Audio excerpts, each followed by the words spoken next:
Well, I was in Arby's, and my friend said, hey, we should start a theater when we go back to Chicago. Or no, I said that. I said we should start a theater when we go back to Chicago. And he said, why wait? And then we said, hey, yeah, good idea. So we started Dreamwell Theater. That was my first experience. We created it. And then we did a murder mystery party at Old Brick called Cruise to Murder, where somebody got murdered and they had to figure out who did it.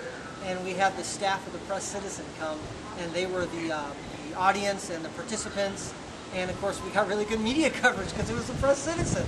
So that was how it all started.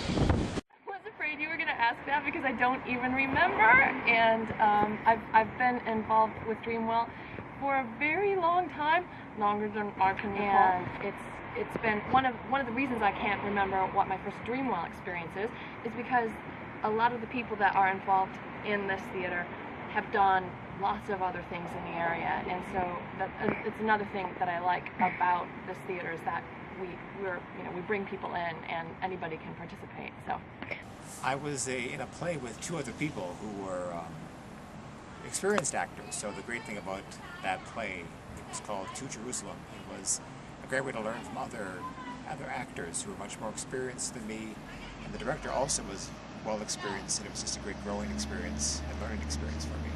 It was for Lysistrata in 2001. It was a translation by X.J. Kennedy, who actually came out to see the show.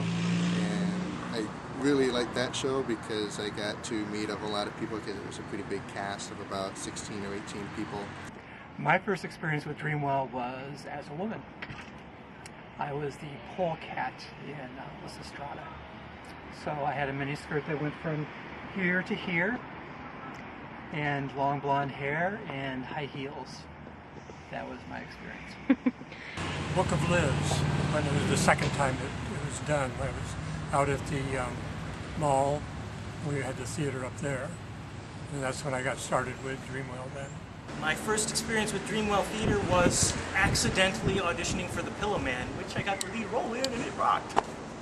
My first experience with Dreamwell Theater was going to see The Pillow Man, which Kevin was the star of. And it rocked! It did rock. I really loved it. I thought it was crazy. I loved that a group would do this. I'm used to working with City Circle or ICCT, and I knew they would never do anything quite like that, and it just kind of blew my mind. And then I auditioned for Lear's Daughters that fall after seeing The Pillow Man, and had a great time with that, and have been hooked ever since.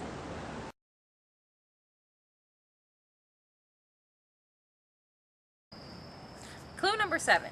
What is the title of the play that won Dreamwell's Writers' Joust Contest and will have its world premiere this November?